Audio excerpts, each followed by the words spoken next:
દેશના અન્ય ભાગમાં આગ ઓગતી ગરમી વરસી રહી છે, જેના પગલે 7 રાજ્યમાં 5 દિવસનું હીટવેવનું એલર્ટ અપાયું છે, જેમાં દિલ્હી, હરિયાણા, પંજાબ, ઉત્તર પ્રદેશ, રાજસ્થાન, મધ્યપ્રદેશનો સમાવેશ થાય છે. આ રાજ્યમાં લૂનું એલર્ટ અપાયું છે. દેશમાં સૌથી વધારે જેસલમેર નજીક પાકિસ્તાન બોર્ડર પર સૌથી વધારે 53 ડિગ્રી તાપમાન નોંધાયું, જે બાદ બાડમેરમાં 48 ડિગ્રીને પાર તાપમાન રહ્યું. રાજસ્થાનમાં લૂ ગરમીથી અત્યાર સુધીમાં સેનાના જવાન સહિત 10થી વધુ લોકોએ જીવ ગુમાવ્યા છે. હવામાન વિભાગની આગાહી પ્રમાણે રાજસ્થાનના 75% ભાગમાં હજુ આકાશમાંથી અગનજ્વાળા વરસશે, જેના પગલે સરકારી હોસ્પિટલમાં ડોક્ટર્સ અને પેરામેડિકલ સ્ટાફની રજા રદ કરી છે.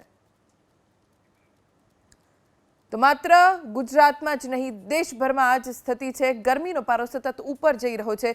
સૌથી વધારે ગરમી રાજસ્થાનના લોકો અનુભવી રહ્યા છે, કેમ કે 75% રાજસ્થાન ગરમીમાં શેકાઈ રહ્યું છે.